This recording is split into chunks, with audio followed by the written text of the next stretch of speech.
Well, it is 6:30, so we'll go ahead and call the January 8th, 2024 meeting of the Planning and Development Committee to order. Would anyone like to start us off with a word of prayer? I will. Okay, thank you. Let us pray. God, grant us the patience to work together with understanding and compassion. Guide us to serve all the people of our community with special consideration to the least of us. Guide us in this new year to do good things in our committee. Amen. Question? Sure. Okay, entertain a motion to approve the agenda, and is there any other changes? Motion to approve. Second motion, and a second by Whalen. All those in favor signify by saying aye. Aye. Any opposed? Motion carried. 4.0, review and approval of meeting minutes. Any motion to approve? Motion to approve. Second by Brand, second by Hart. Any questions or? Hearing none. All those in favor signify by saying aye. Aye. Any opposed? That motion carries as well. Approval of claims. We have claims totaling $2,305.19.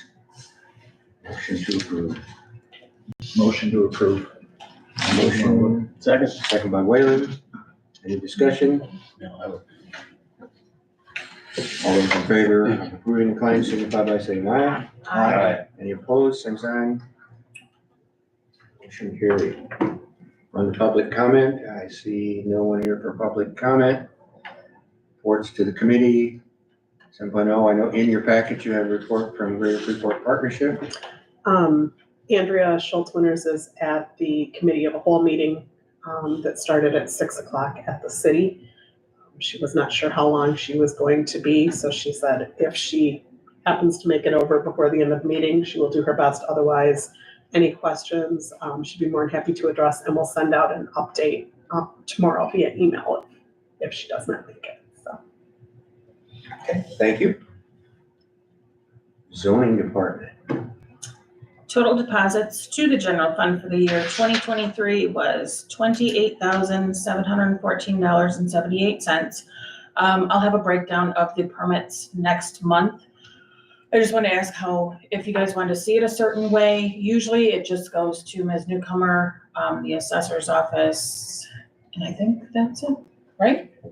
Normally, if you wanted a breakdown of all the solar, all the residential solar, all the building permits, farm plans, or if you just want a general number of all the permits, just let me know how you want it. I can, with our new software, it's easy to do. Do you prepare a breakdown? I can. Yeah. Well, normally it's just, we did this amount of farm plans, this amount of building permits, and then the amounts that they were. And then we compare them, how many we did for new dwellings this year compared to last year. I'd like to see it. Okay. I would say it's not a big deal, Beth. Okay, no, If it's easy. yeah. Nope, it's something I do every year and then I can just break it Yeah, down. that'd be great. Yep, perfect. The Rock Grove issue continues. The pre-trial is January 18th and the trial is January 23rd. Still 2 horses remaining. We're still assisting with animal control while the warden is out on calls. I did speak with Assistant State's Attorney Heisel as to why the Gutzmer case in Red Oak was dismissed. She explained to me that the defendant provided pictures and was stating he was cleaning out the garage. I asked what I can do to move this along to get it prosecuted, and she said, really, I'm doing the right thing. Issue more citations. So I'm going to put that on hold until we get our code hearing officer hired, and we'll go with that route. Nicole and I worked with the IT director, Nate Louie, to set up our phone tree for the zoning, EMA, environmental health, and animal control offices. So now when you call our office, it's an automated recording of a digital voice, and it states if you're calling for EH, just environmental health, that moved up here, press 1 and it'll direct them to them. And then for every department, you'll press a certain number and it directs directly to that department. That's been working out really well. Also, we received a big list of no permit letters from the assessor's office. So Nicole and I worked last month on getting those ready to send out for this month, which We had several come back in today and pay. We had 33 letters of no permits. So that's either a $50 late fee for farm plans, which they do not have to pay for a permit, but since they still are required to have a permit, they pay a $50 late fee. Other ones pay up to $250 and if they don't come in with that letter, it's $500 then. So everybody came in today, had probably 6, so that was good. Nicole and I are also continuing to review our code. Once we have completed that, we will then ask Attorney David Vogt with Hinshaw and Culbertson to provide us with a cost estimate as to revise what it will be to revise the portions of it in question. The ordinance violation for Scioto Mills that was in court, no, today is the 8th, right? Yes. Yes. In court today, I had dismissed. There's been a little bit of lack of cooperation, so to say, with the health department doing inspections that we needed for this, and it just didn't work out this time where I could have that support. So hoping to bring this back up again once we have the code hearing unit and go from there. Any questions? I do on the permits. Mhm. So now, what are what things are not getting permitted that should be? Oh, everything. Everything from grain bins to pole sheds to home additions, decks, garden sheds, everything. We have everything under the sun. A gazebo. If it's So- 120 square feet or larger, it needs a building permit. Even in a if village? it's, no, not in a village. Okay, I just was Nope. wondering, because I know. Nope, did you get a permit? I did for what I did from the Yeah. village, yeah. Yeah, no, so if it's 120 square feet or larger, portable even, like some people say the garden sheds that you see on south of 26 there, they say they're portable, we don't need a permit. Yes, you do. So, Didn't used to, but you do now. correct. And it used to be back in the day, you didn't have to have a permit if your deck wasn't attached to your house, but you do now. The person we're hiring for the code hearing unit, refresh my memory, is that an attorney? Yes, that will be an attorney. I am hoping it's not a local attorney. So there's no bias whatsoever. And that is one thing I wanted to have this month and I did not. I want to get this will be drawn up, the job description sent over to liability and hopefully, fingers crossed, on next month's agenda. Now, isn't that someone that we would just be paying an outside firm to Yeah, handle that? that It's not attorney- an employee Right, it would be a contracted contract. position, scenario. yes. The code was approved 3 months ago, 4 months ago, 3 months ago. To hire this person, yes. Do you have a firm in mind? I do not. Is there, I know Freeport for instance, has a unit like this, I believe.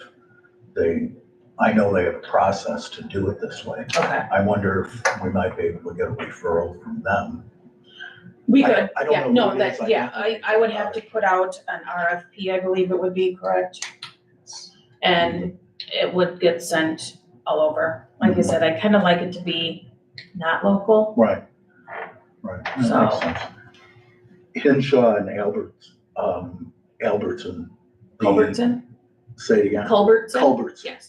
We have a different attorney there now we're working with. You That is mentioned a well, it different was Eric Borneman, Right. and he spoke with me thinking that David Vogt would be better because he is more a land use. He Okay. was actually the assistant state's attorney that was assigned to the zoning office when he was an assistant state's attorney here. Oh, okay. Say, I remember that name from my time in World War. Yeah, his dad was state's attorney. John, that's right. Okay. Thank you very much. Thank you. I do not have a report from Soil and Water because I didn't make it to their meeting. Moving on to Recreation and Trails, I didn't see anything from there either. They did not have a meeting in December. Okay, that answers that. We're just down to the one trail now, correct? Didn't we? Yeah, we have an intergovernmental agreement on the Jane Addams Trail. Yes, Jane Addams, had to think about it for 2 seconds. We are trying to find the most recent agreement with ComEd for the Pecatonica Prairie Path. We're waiting for ComEd. Okay. I thought we were out of one of those, that we Well, weren't in involved. my opinion, we're out of the Pecatonica Prairie Path. That's what I That thought. agreement that was approved was done 2 chairmen ago by John Bloom, and what he had ComEd sign was not what was approved by the board. Mhm.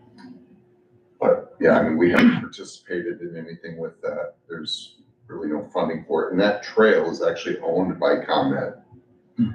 So the agreement allowed for kind of an easement to be used as a trail. ComEd still uses it as one of their main routes for lines. And they still put their line trucks up and down it all the time. So the other one is the agreement between the city of Freeport, village of Orangeville, Stephenson County, and the Freeport Park District. Okay. I wonder if we might, if anyone else would find this useful. George from ComEd had volunteered to come in and talk to us about the solar, and the wind, and things like this. I mean, there seems to be a lot of interaction with ComEd that we have. I'd like to know a little bit more about it. I'm not sure they have anything to do with solar and wind. Well, he had mentioned to me, I don't know what they're doing Sure. with that, but I know we have a great deal of interaction with them. I don't know if anyone else feel that might be a good use of time to have them come in. And I just talked to him today, not about this, but I could ask him if he'd like to come in and give a presentation on how they interact with us. Okay, yeah, he had mentioned it at one of our meetings, actually, to me, so, yeah, if you check with them. Sure. I know the last time it was, they wanted to talk about the electric vehicle charging stations. Yeah, Oh, Adam yeah, Monroe that too. had asked a year Yeah. ago about that. So since we're talking about that, 2 questions, and I don't know which, I'm not trying to put you on a spot, Mr. Helm, but questions was, when we have these solar facilities, is there a way that county residents can find out how much revenue comes to the county from those solar facilities? And is there a place we can look that up? Revenue beyond the permitting? Yes. Once they be, Taxes, right? So Yeah. the assessed value definitely goes up. but aren't we paid by the boilerplate of that facility? Because the landowner still pays the property taxes and it's still pinned in his name? No. No? The solar facility gets a separate PIN number once it is up and running. Okay, The remaining portion of the land is to the landowner, and that's taxed as the ag. The solar facility is taxed different and it has its own tax ID. So I do know Ms. Dieterman has given me certain ones in the past of like how it was taxed as farmland and how it is taxed now as solar. So she could make a list and that could possibly put on the website, I well, would that gives assume, me a or, direction to, I'm not asking for that, I just had some questions about, well, we see the solar facility and we can see that it's not hooked up. And that's the thing that we see. Even I have a landlord that has a facility. Fortunately, his is hooked into the grid, but there's a lot of them out here that are constructed that aren't hooked into the Right. grid because ComEd Most really, of them, I think. well, ComEd doesn't want them. Why would ComEd want them? It takes away from their generating power. They're just required to put it into the grid. Yeah, I don't know if that's it. I don't know if that's accurate, though. I mean, I thought that ComEd would be purchasing some of that if it were going into the grid, just the same way they're purchasing other sources. I don't know, though. It would be, that's why I say I'd love to have them in either to this or the full board to go over some of this stuff. Because it's an interesting process. I was gonna talk about it later, but for example, we have, and I'm sure Brian knows too, our ethanol plant at Lena is in the midst of a whole new project with their development of the green methanol and how that works and how that process works. here they are in Lena, but they have to certify that the electricity they use to generate the process that uses hydrogen and water and then byproducts that they get from corn into the green methanol has to also be done with the use of green electricity. So they can say, well, we're hooked up to Exelon in Byron. Right. And then they can say that happened. So there's some interesting things that are going on in our world. So thank you for that. And now I guess I got us off the subject. No. We'll do that. Blackhawk Hills, haven't heard anything from Sam. Apparently not. Okay. As far as the chairman's report, I was going to talk a little bit about what was going on at Adkins Energy. We're pretty excited about what's happening there as far as the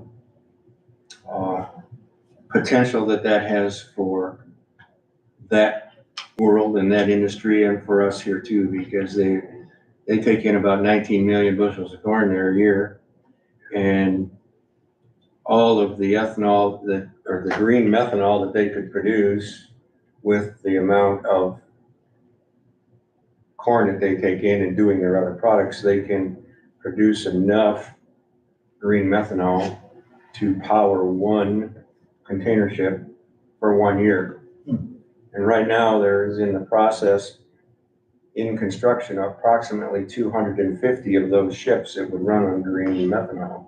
So the effect that could have, not just in our area, but in other areas as well, it's a huge thing.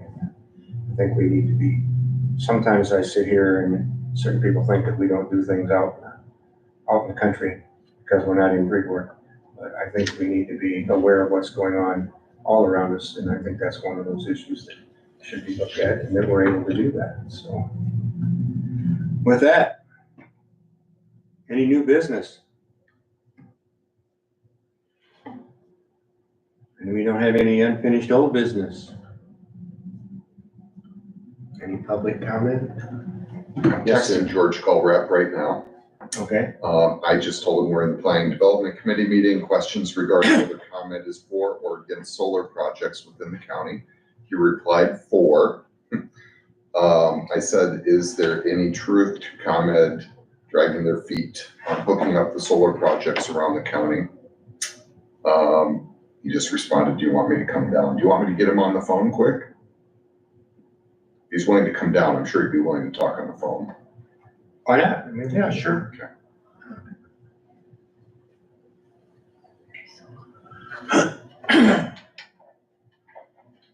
Just making sure. This will be a good test for the owl. Here we go. I'm gonna bring my phone down to you guys.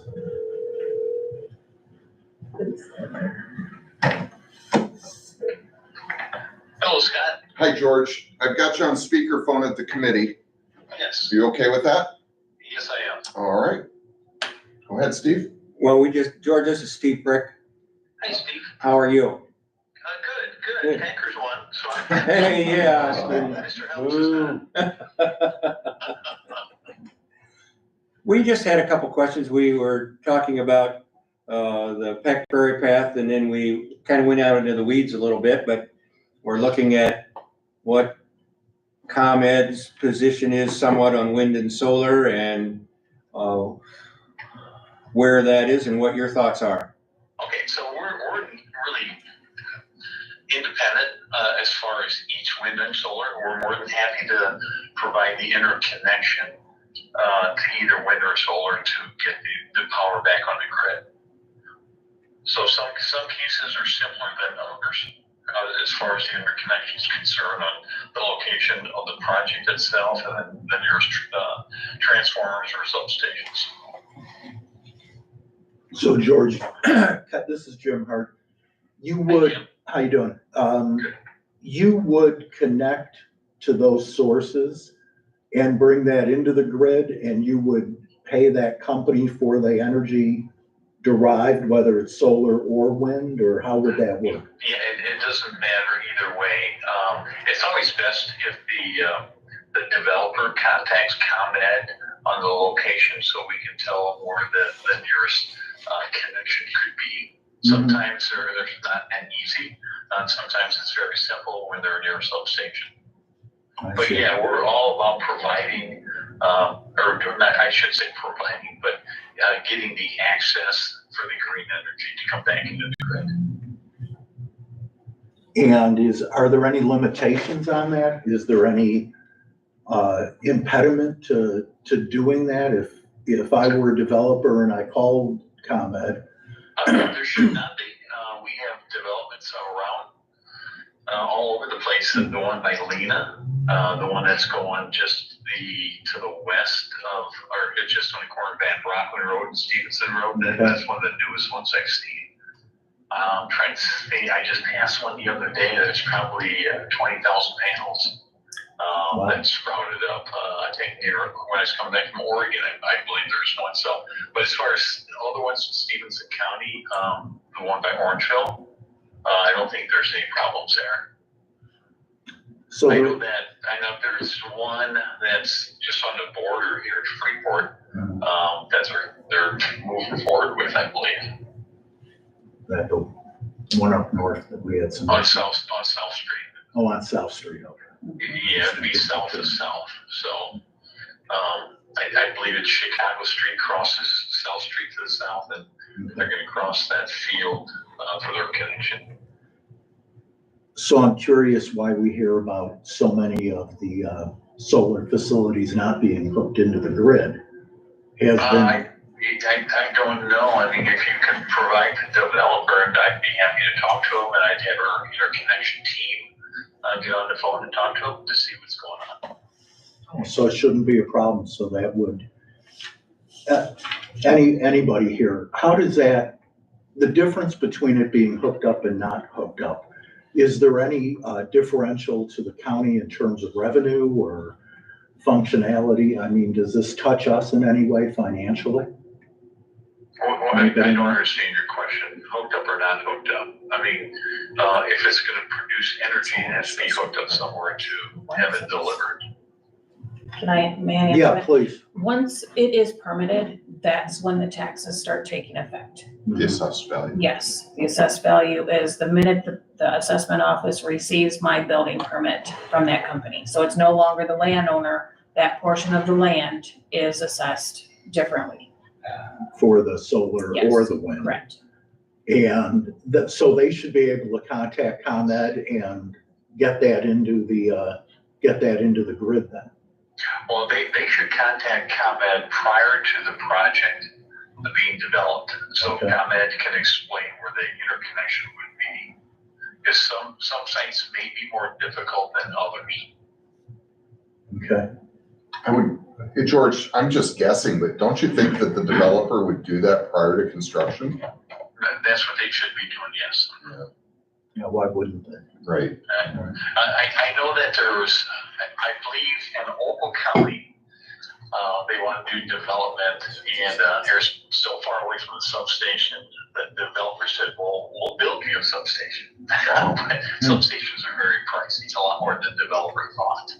So it's always good for the developer to work with ComEd, and I'd be more than happy to put them into connection with the right people. There would be our interconnection team that they look at the plans and look at where all the lines are at. Great. The lanes, meaning the power lanes. Excellent. Thank you. Oh, you're welcome. Anytime. And if you ever want me to bring an interconnection specialist to one of your county committee meetings or board meetings, I'd be happy to do that. Thank you. Very good. Well, thank you for your time, George. Mr. Helms would cheer for the Packers this Sunday. That's the stipulation. Not gonna happen. No. Thank you, George. Appreciate your time. All right, you're welcome. Good night. Thanks, Good night. George. Bye. Thank you, Scott. Thanks. If I may. Yes. Yeah, please. From my experience, before a solar facility company would come into my office, they have the interconnection already figured out. That's why most of them, if you notice, they are around substations. I think I've encountered one that jumped the gun and did a hearing and didn't have the interconnection.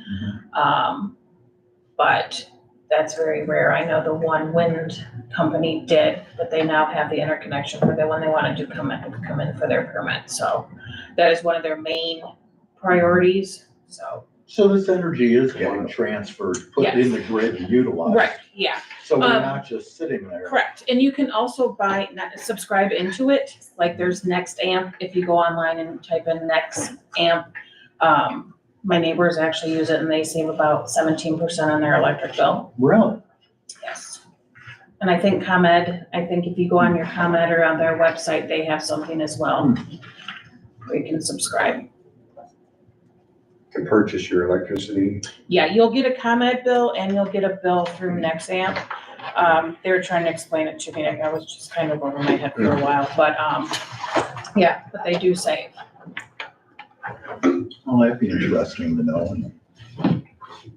It'd be a good thing to let the community know. Right. Well, Andrea, thank you for coming. I heard you have a busy day, so. I'm glad I tried to do cardio because it was, next time I will not wear heels on those evenings, but thank you for your patience and thank you for Oh, that's great. So, yeah. I'm assuming I'm up. Yes, you are. Okay, all right. You're last. I thank you for rearranging the agenda. So just a couple of things to give you an update on. I'm sure Georgia has sent out that there, Wednesday at noon, there will be a presentation, a webinar hosted by the Illinois Association of County Board Members, an Illinois legislative update. I encourage you, I'm happy to resend the link to Georgia if she wants to distribute, if she hasn't already. Even if you can't attend, you typically can get a recording and watch it at your own convenience later. So that's coming up. Since the last time I spoke to the entire board, some things that happened. We submitted a list of developable sites and vacant buildings to ComEd. ComEd then interfaces, they have a pretty extensive economic development arm, and they interface with Greater Chicago Economic Development, as well as a lot of the collar counties, their economic development arm, when businesses and industry are looking for other potential sites to relocate for distribution facilities, manufacturing facilities, maybe in relationship to something they have in the city or near the city. ComEd is often a conduit that can help convey what's available. They're looking, so I submitted a list of buildings that we have that have vacancies and land that we have for development. They're all looking at mapping these things in relationship to substations and high voltage lines, so that they have that information. So it's always nice to be able to provide that information and follow up, see what opportunities that might lead to. In relationship to one of the requests for information we received from Intersect Illinois, they came back to us wanting more follow-up information, which is always a great sign. This is for what they call Project Sunday. They give all of these projects a code name. We don't know what the business name is. And they were looking for existing building space for solar manufacturing company. So they came back to us wanting additional information. So that's always a great sign that they're following up, that they're interested. We've caught their attention. So I will continue to coordinate, follow up, give them any information that they need. ComEd night here. Pardon? It's ComEd night here. All right.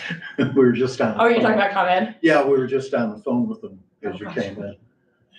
And then kind of looking ahead, I think you've all received our fourth quarter report.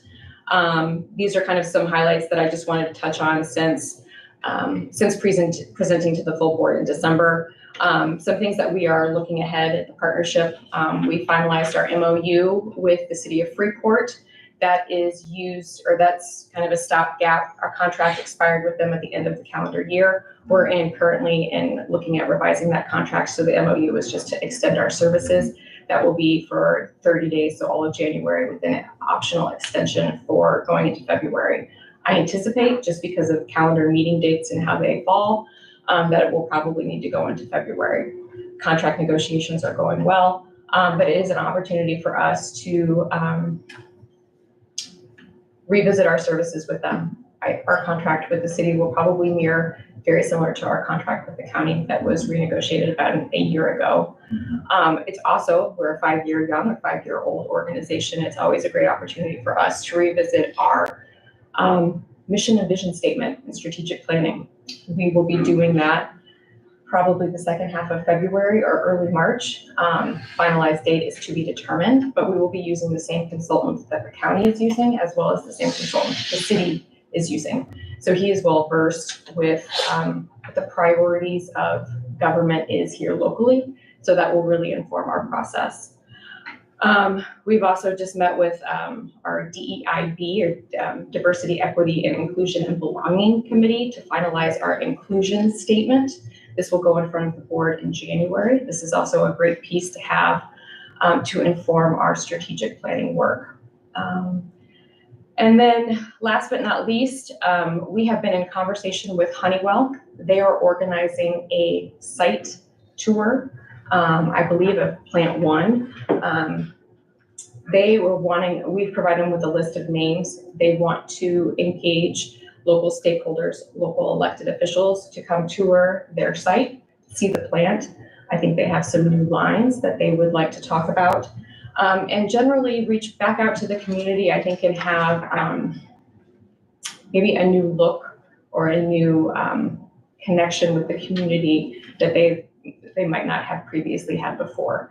So we are excited at this opportunity to kind of literally get in the building. It would be great. In my 5 years with the organization, I haven't been able to tour Honeywell, so I'm excited to get in there. And I know they're still a significant player in the area. So Wear sneakers. thank you. And the tour should be Very Tuesday, simple. February 6th from 10:30 to 1 p.m. They're looking to have a kind of an informal brunch, meet and greet, and then there'll be a more formalized presentation starting at 11. What time is it again? 10:30 to 1 p.m. on Tuesday, February 6th. And if you can't make that time, they're hoping to do this on a quarterly basis. So there will be future tours. And they want to, I'm not sure I understand why, did they add some new lines, you said, number one? Or I think that there thinking might be of it? some new things that they're doing. They're really, I think, they haven't said this directly, but what I'm inferring from, we've been contacted by HR initially, and then secondary meetings we've had with basically the plant manager, who's relatively new to the Freeport area, as well as his boss, who is, I think, out of the Southwest. And they are, I think, trying to reach back out to the community, re-engage with workforce, potentially look for additional workforce. Okay. So they're looking, oftentimes when businesses want to do that with us, we're happy to help them do that. They want to engage with our organization because that gives them another way, another vehicle to kind of get the word out about their organization to the community. We interface with the residents on a lot of different fronts and initiatives, and it's a way to be a conduit. So we're happy to do so. Sounds positive either way. Yes, agreed. Yes. What was you had mentioned a link for, was it legislature meeting? Yes. So What is we that? all get emails from Kelly Murray from Okay. ICBM, so you should have all received it directly from Kelly. If not, and just let Georgia know she can forward it to you. So that's a link that's on. Yes, it's all Zoom virtual. kind It's webinar. Yeah, yeah. We get probably the same digest too. And I think one of the other two things and then kind of wrap up in terms of small business support, the B2B New Biz program will conclude January 11th. So the application window is rapidly closing. We've helped a handful of businesses apply. I did get a word back from one of those businesses today that they were awarded $10,000. So it's nice to see that those things actually work out. And then we will be starting our base camp, which is our entrepreneur business startup program. Registration is still open. We've had 5 people register already. And classes will begin January 30th, 5 classes every other week. Each class will be in the evening, at Tuesday evening from 6 to 8 or 9 p.m., depending on the length of class, but they'll cover specific areas that businesses and individuals need to think about when starting a business: finance, insurance, legal matters, marketing, those types of things.